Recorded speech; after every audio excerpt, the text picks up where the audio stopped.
Salvation of India வழங்கும்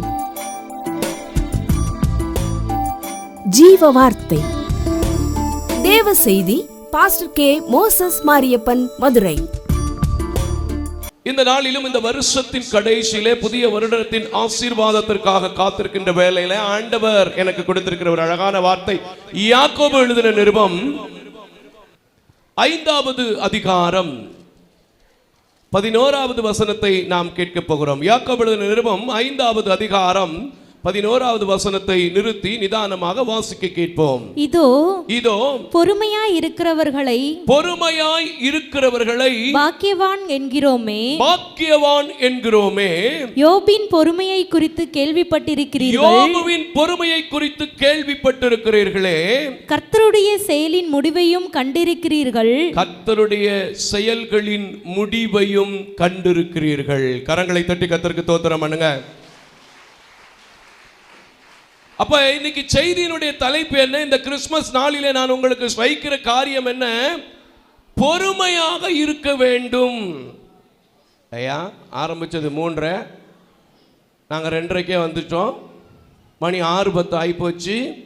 இன்னும் பொறுமையா? உலகத்தில் ஒரு காரியத்தை நம்ம பேசும்போது சாதாரணமாக சொல்லுவோம், பொறுத்தார் அதேங்க அப்பா. ஆனால் வேதம் சொல்கிறது பொறுமையானது பூரண கிரியை செய்யும். கரங்களை தட்டி அல்லேலூயா. இன்னைக்கு அழகான ஒரு வார்த்தை உங்கள் கரத்திலே கொடுக்கப்பட்டிருக்கிறது. இந்த வருஷத்தின் கடைசியில எத்தனையோ எதிர்பார்ப்போடு, எத்தனையோ ஏக்கத்தோடு, எத்தனையோ திட்டத்தோடு, எத்தனையோ தடுமாற்றத்தோடு நீங்கள் இருக்கக்கூடும். ஆனா வேதம் சொல்லுது, பொறுமையா இருந்தா அதனுடைய செயலின் முடிவு எப்படி இருக்குமா? ஆசீர்வாதமாக இருக்குமா? கரங்களை தட்டி கர்த்தருக்கு ஸ்தோத்திரம் பண்ணுங்க. இதுக்கு வேற யாரையும் உதாரணமா சொல்லல, யோபு என்கிற ஒரு பக்தனை குறித்து சொல்லி இருக்கிறது தெளிவா. ஏன்னா யோபு என்கிற ஒரு மனிதன் யாரால் சாட்சி பெற்றவன்? தேவனால் சாட்சி பெற்றவன். எப்படிப்பட்ட சாட்சி? அவன் நீதிக்கு பயப்படுகிறவன், உத்தமன் என்று சாட்சி பெற்றவன். அவன் ரொம்ப ஒரு அழகான ஒரு அருமையான மனிதனாக இருந்தான் என்று சாட்சி பெற்றவன். அவருடைய பொறுமைக்கு ஒரு எடுத்துக்காட்டு சொல்ல வேண்டும் என்றால் ஒரு காரியத்தை சொல்லலாம். 10 பிள்ளைகளை பெற்றவள். 10 பிள்ளைகள் என்றால் எத்தனை ஆண்டுகள் வாழ்ந்திருப்பாள்? கொஞ்சம் கற்பனை பண்ணி பாருங்கள். அவள் சொல்லுகிறாள், தேவனை தூசித்து இன்னுமா அப்படின்னு ஒரு கேள்வி வச்சுட்டு சொல்றா, தேவனை தூசித்து விட்டு ஜீவனை விடு அப்படின்னு. அவர் சொல்றான், நீ பைத்தியக்காரி பேசுகிறது போல பேசுகிறாய். யார் பேசுறது போல பேசுறீங்க? ஆமென். இப்ப பொறுமையா இல்லைன்னா உங்களுக்கு பேரும் பைத்தியம். அல்லேலூயா. நீ பைத்தியக்காரி பேசுகிறது போல பேசுகிறாய். கர்த்தர் கொடுத்தார், கர்த்தர் எடுத்துக்கொண்டார், அவருடைய பரிசுத்த நாமத்திற்கு மகிமை உண்டாவதாக என்று சொன்னான். கரங்களை தட்டி கடவுளுக்கு ஒரு நன்றி சொல்வோம். அதான் அங்க போட்டிருக்கிறது, யோபுவின் பொறுமையை குறித்து நீங்கள் வேத வசனத்தில் படித்திருக்கிறீர்களே, அதன் செயலின் முடிவையும் கண்டிருக்கிறீர்களே. இன்னைக்கு இந்த மேடையில் இவ்வளவு அழகாக இந்த சால்வேஷன் ஆஃப் இந்தியா முழுவதும் ரட்சிப்பு என்கிறதான ஊழியத்தையும், இத்தனை பெரிய பணியாளர்களையும், இத்தனை விசுவாச குடும்பங்களையும் கொண்டு வந்திருக்கிறோம்னா, எத்தனை பொறுமையான ஜெபங்கள் எனக்குள் இருந்திருக்கும் தெரியுமா? எத்தனை போராட்டத்திலும் தடுமாற்றம் இல்லாமல் பொறுமையோடு காத்திருந்திருப்பேன் தெரியுமா?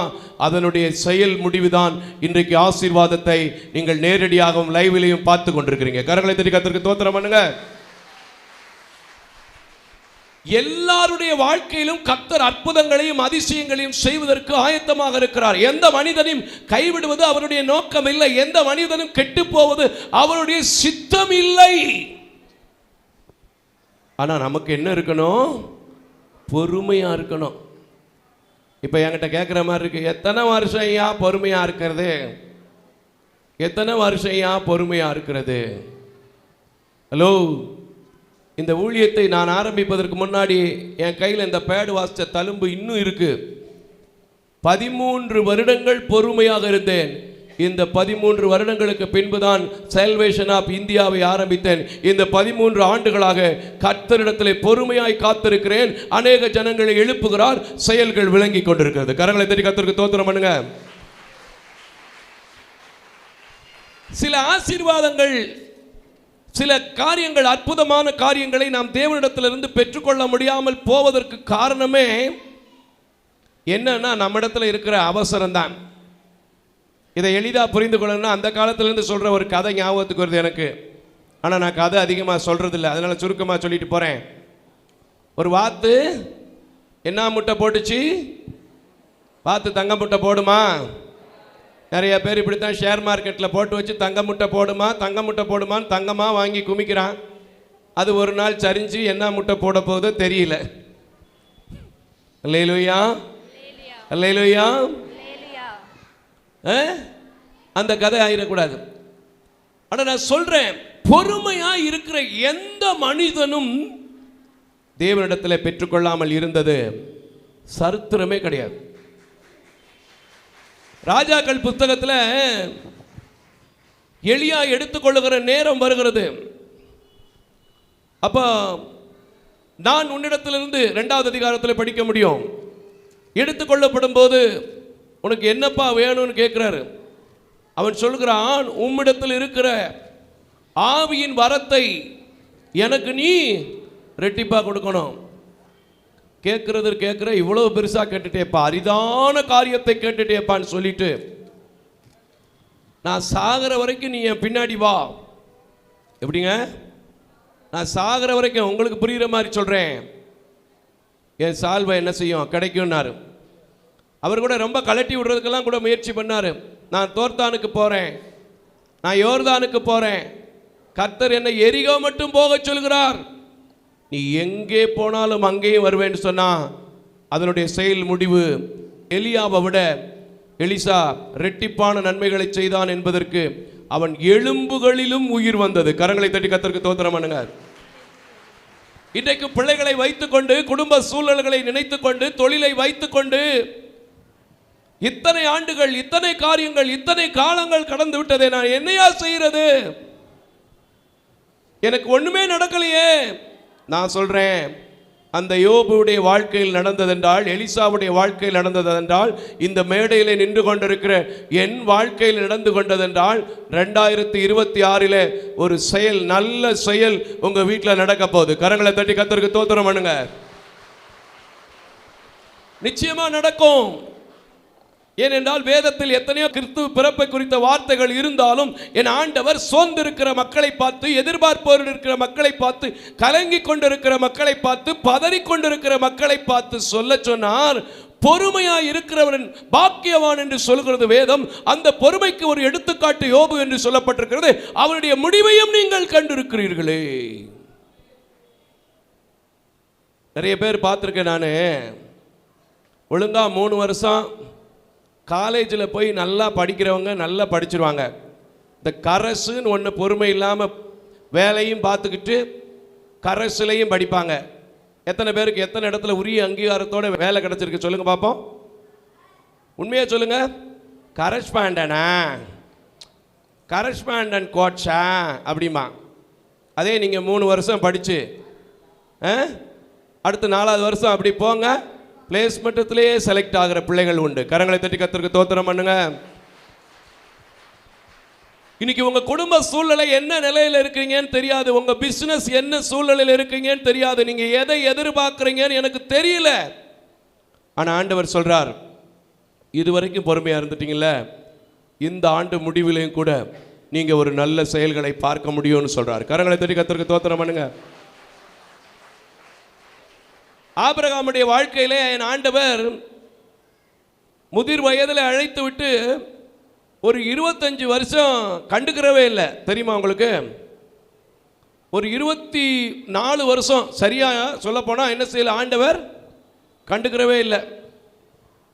அப்பவும் அவன் பொறுமையாக இருந்து ஆண்டவர்கிட்ட போய், ஆண்டவரே என் வீட்டில் எலியேசன் எப்படி இருக்கான்? பிள்ளையா இருக்கானே, எனக்கு ஒரு புத்திர சந்தானம் இல்லையே கேட்டானே தவிர என்னத்தை ஆண்டவர், என்னத்தை கேட்டு, என்னத்தை கிறிஸ்மஸ்ஸு, என்னத்தை புது வருஷம், அப்படியே வாழ்க்கை என்னமா போயிடும். நான் சொல்கிறேன், காத்திருந்தால், நீங்கள் கர்த்தரை கண்டு கொண்டால் எப்படி இருப்பீங்க? புதிய பலனோடு ஜீவிப்பீங்க. கரங்களை தட்டி கர்த்தருக்கு ஸ்தோத்திரம் பண்ணுங்க. யோபு எல்லா விஷயத்திலையுமே பொறுமையா இருந்தானா. அதுக்கு ஒரு உதாரணம்னா 42:7 வாசிமா. யோபுவின் புத்தகம் 42வது அதிகாரம் 7வது வசனத்தை வாசிக்க கேட்போம். நல்லா இருக்கும் பாருங்க. கர்த்தர் இந்த வார்த்தைகளை யோபோடே பேசின பின் கர்த்தர் தேமானியனாகிய எலிப்பாசை நோக்கி உன்மேலும் உன் 2 சிநேகிதர் மேலும் எனக்கு கோபம் உண்டாயிருக்கிறது. என் தாசனாகிய யோபு பேசினது போல, தாசனாகிய யோபு பேசினதைப் போல நீங்கள் என்னை குறித்து நிதானமாய் பேசவில்லை. ஆமென். கரங்களை தட்டி கர்த்தருக்கு ஸ்தோத்திரம் பண்ணுங்க. பேச்சில பொறுமை இருக்கணும். ஒரு விஷயம் நடக்கிறதுக்கு காத்திருக்கிறதுல பொறுமை இருக்கணும். இன்னைக்கு இல்லை நம்ம கிட்ட, எதுக்கு எடுத்தாலும் அவசரம். எல்லாம் கம்ப்யூட்டர். இவர் இப்படி பேசிக்கிட்டு இருக்காரு. கம்ப்யூட்டரை வச்சு என்ன செய்ய முடியாது? சாப்பிட முடியுமா? காய்கறி வெட்டுதியான்றீங்க. ஆனால் காய்கறி வெட்டின லட்சணத்தை பார்த்தா தான் தெரியும். மனுஷன் வெட்டுறதுக்கும் கம்ப்யூட்டர் வெட்டுறதுக்கும் நிச்சயமாக வித்தியாசம் உண்டு.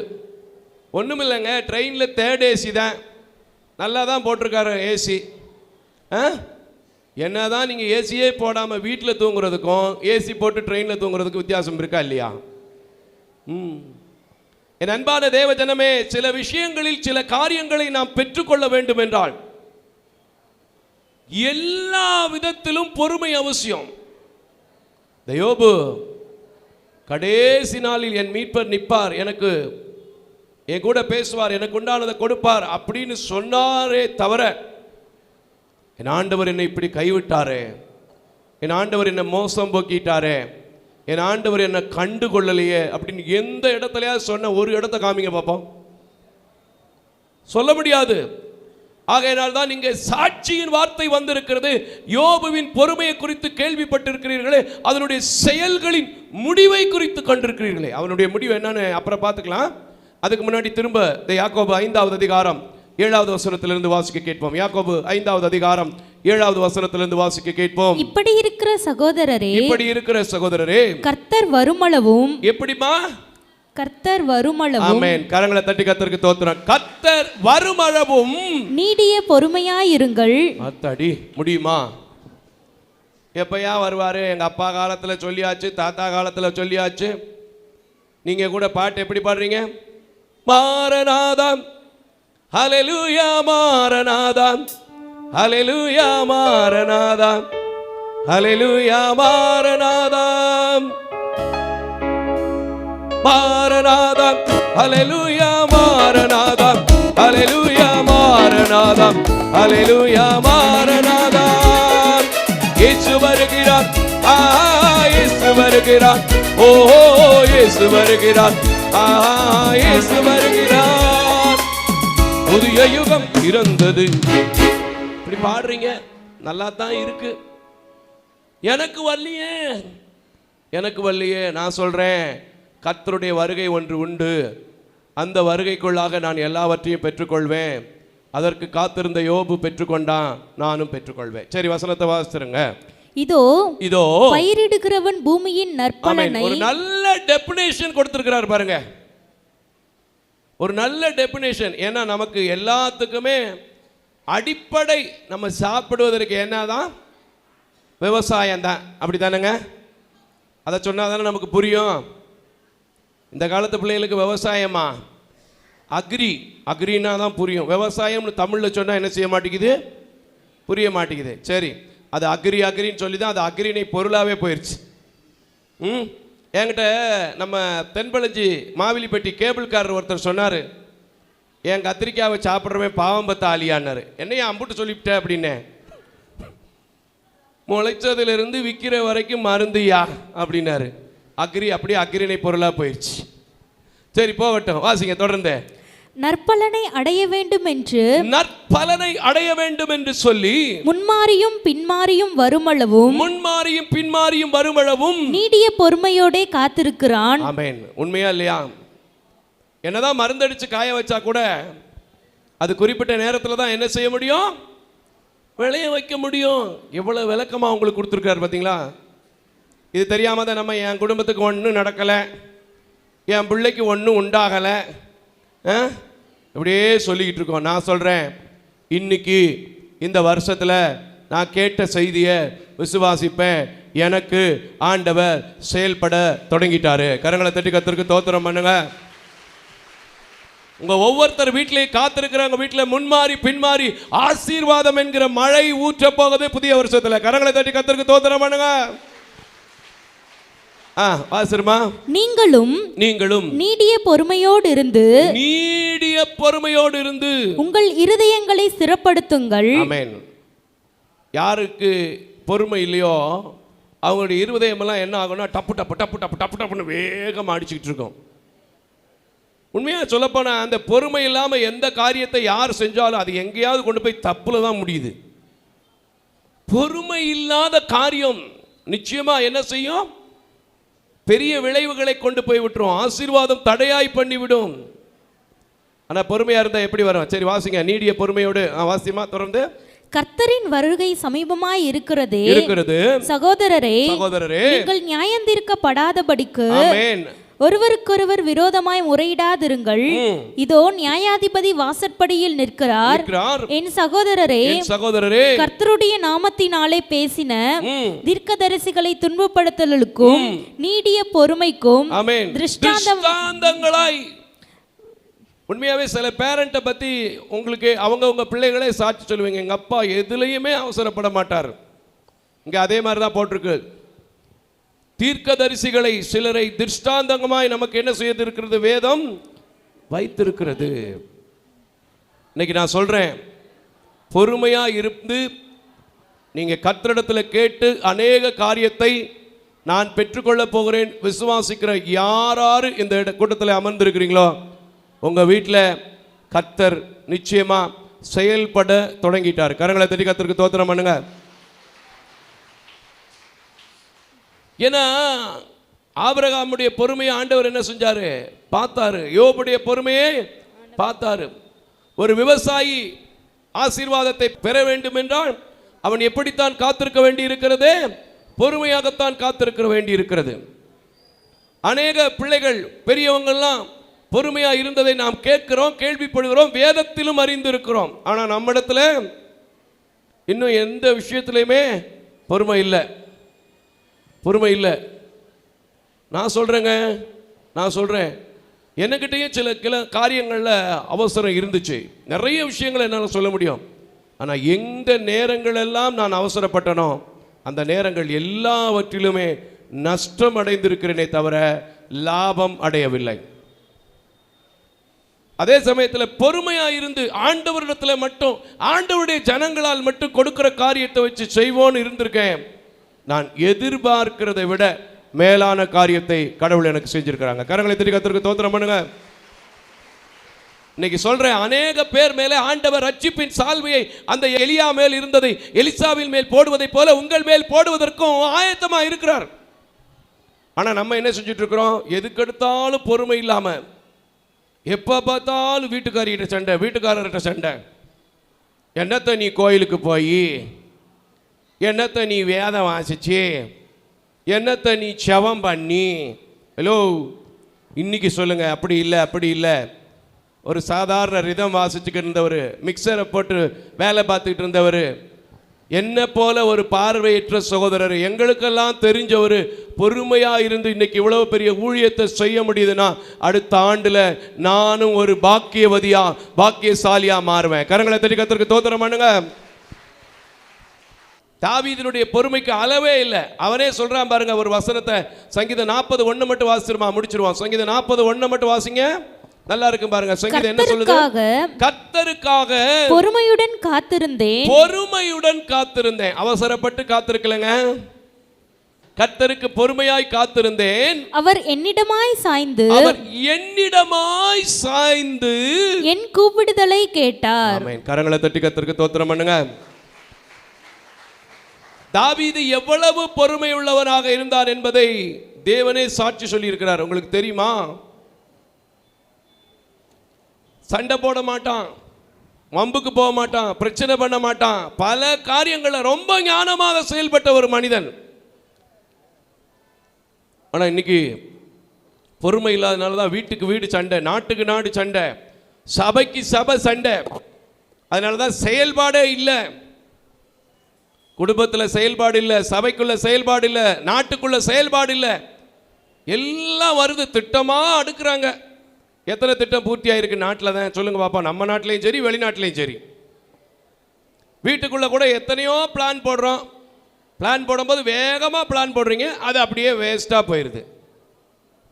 இன்னைக்கு நான் சொல்கிறேன், எந்த காரியத்திலும் நான் பொறுமையாய் செயல்பட தொடங்க போகிறேன்.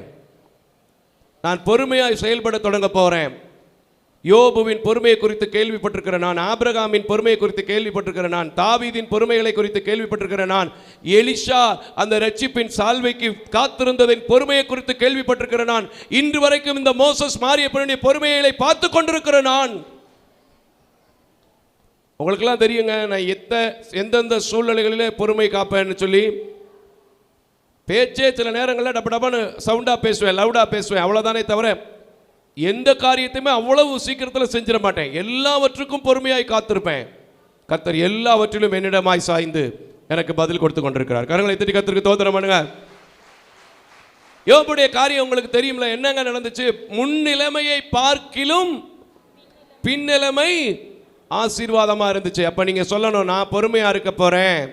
எல்லாரும் சொல்லுங்க, நான் பொறுமையா இருக்க போறேன். இந்த 2025 விட 2026 எனக்கு ஒரு சக்சஸ்ஃபுல் ஆண்டா இருக்க போகுது. கரங்களை தட்டி சொல்லுங்க. நடக்காத திருமணம் நடக்கும், கிடைக்காத பிள்ளை கிடைக்கும், பிள்ளை ஃபாரினுக்கு போவாங்க. கர்த்தரிடத்தில் பொறுமையா மட்டும் காத்திருந்து ஜெபம் பண்ணுங்க. அவர் எல்லாருடைய கூப்பிடுதலுக்கும் பதில் கொடுப்பார். யோபுவின் கூக்குரலுக்கு பதில் கொடுத்தார். உங்களுடைய கூக்குரலுக்கும் இன்னைக்கு பதில் உண்டு. நீங்க எந்த நிலையில எந்த காரியத்துக்கு சோர்ந்திருந்தாலும் இன்னைக்கு தைரியமா, எனக்கு ஒரு நேசர் உண்டு, என்னை இதுவரை நடத்தினவர் அவர்தான், எனக்காக பரிந்து பேசுகிறவர் அவர்தான், ஆகையால் நான் அவருக்கு காத்திருப்பேன், அவருக்கு பொறுமையாய் காத்திருப்பேன், நான் வெட்கப்பட்டு போக மாட்டேன் என்கிற நம்பிக்கையோடு போங்க. அவருடைய பின்னிலைமை ரொம்ப அழகா. 7 குமாரன்னா 14 குமாரனா மாறிச்சு, 7000 14,000 மாறிச்சு, 700 1400 மாறிச்சு. இன்னைக்கு நீங்க எந்த நிலையில இருக்கிறீங்களா, எல்லாமே டபுள் டபுளா அப்படியே உங்களுக்கு இன்க்ரீஸ் ஆகும். கரங்களை தட்டி கர்த்தருக்கு ஸ்தோத்திரம் பண்ணுங்க. நிச்சயமா சொல்றேன், இந்த வார்த்தையை எழுதி வச்சு போங்க. பொறுமையோடு காத்திருப்பேன்னு சொல்லுங்க. கர்த்தர் உங்க பொறுமைக்கு பதில் கொடுத்து பொறுமையானது பூரண கிரியை செய்யும் என்று சொன்னான். உங்க மூலமும் என் ஆண்டவருக்கு அடுத்த கிறிஸ்மஸில் அநேக கிரியைகளின் காணிக்கைகளை கொண்டு வந்து படைப்பீர்கள். அதை உங்களுக்கு முன்பதாக சாட்சியாய் வைப்பேன். இந்த வார்த்தைகளை நீங்கள் அல்ல, என் ஆண்டவர் கொடுத்தார், ஆண்டவர் கேட்டிருக்கிறார். அவரே உங்களை ஆசீர்வதிக்க இப்பொழுதும் நான் ஜெபிக்கிறேன். ஜெபம் செய்வோம். இன்றும் எங்களுக்காக ஒரு இடத்தை ஏற்படுத்தி நாங்கள் ஐஸ்வர்யவான் ஆகும்படி தரித்திரான எங்கள் அன்பின் நல்ல கடவுளே, கர்த்தருக்கு பொறுமையாய் காத்திருந்த தாவீதின் வாழ்க்கையிலே பதில் கிடைத்தது. பொறுமையாய் இருக்கிறவர்களை பாக்கியவான் என்று சொல்லி இருக்கிறது. யோபுவின் பொறுமையை குறித்து கேள்விப்பட்டிருக்கிறார்கள். நான் பொறுமையாய் இருப்பேன் என்று சொல்கிற ஒவ்வொரு பிள்ளைகளுக்கும் காலத்தையும் காலத்தின் சூழ்நிலைகளையும் மாற்ற வல்லமையுள்ள கடவுள். எதிர்பார்க்கிற அத்தனை காரியங்களிலும் உம்முடைய செயல்களும் உம்முடைய மகத்துவமும் விளங்க நீங்க கிருபை செய்ய வேண்டும் என்று வந்த மக்கள், ஆன்லைனில் இணைந்து கொண்டிருக்கிற மக்கள், தொலைக்காட்சிகளில் பார்த்து கொண்டிருக்கிற மக்கள் அத்தனை பேருக்கும் நீர் ஆசீர்வதிக்க வேண்டும் என்று அழைக்கப்பட்டவனாய், தெரிந்து கொள்ளப்பட்டவனாய், எனக்கு கொடுக்கப்பட்ட உக்ரான பணியை இன்னும் செய்ய என்னோடு நீர் கிருபை தந்திருக்கிறபடினால் உம்முடைய கரத்துக்குள் ஒப்புக் கொடுக்கிறேன். நீங்க காத்துக்கொள்ளுங்க, நீங்க பல நடத்துங்க, நீங்க வழி நடத்துங்க, நீங்க உதவி செய்யுங்க. இயேசுவின் வழியாக ஜெபிக்கிறேன் நல்ல பிதாவே. ஆமேன், ஆமேன், ஆமேன். தீனிலும் இனிமையே இயேசுவின் நாமமே, தெளித்தேனிலும் மதுரமே, இதற்கிணை இல்லை உலகிலே.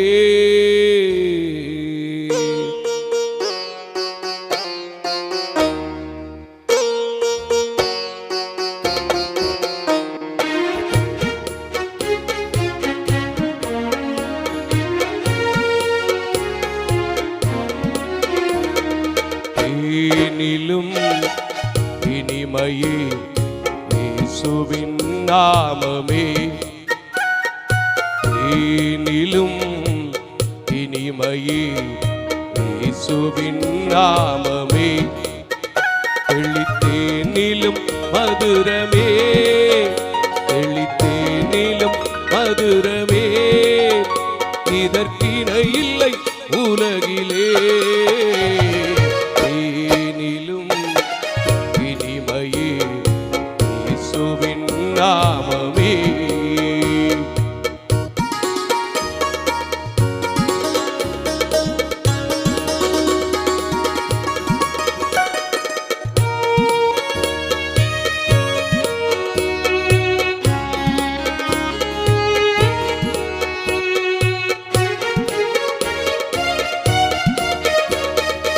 ஊனலை நிமிரச் செய்தி, குருடர்கள் பார்க்கச் செய்தி,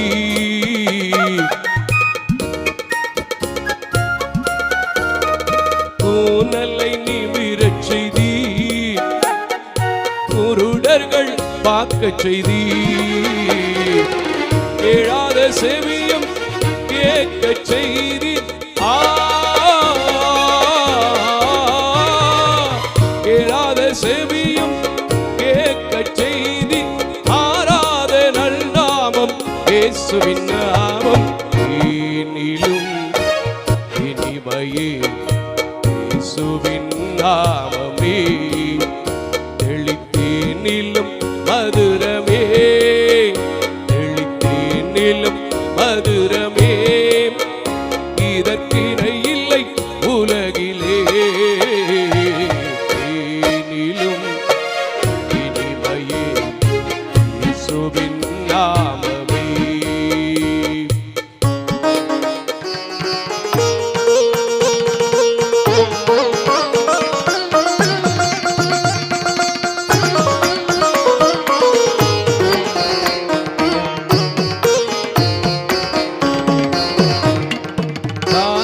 கிடைக்காத தங்கம் அவன் பெண்மையும் சிகப்பும் மதுர நாமம், காண கிடைக்காத தங்கம் அவன் பெண்மையும் சிகப்பும் மதுர நாமம், கலை தங்க மயமான தெய்வமும் கலை தங்க மயமான தெய்வம், இந்த தரணியில் அவரில்லை ஈடிலா நாமம். தேனிலும் இனிமையே இயேசுவின் நாமமே, தெளித்தேனிலும் மதுரமே, தெளித்தேனிலும் மதுரமே, இதற்கிணை இல்லை உலகிலே.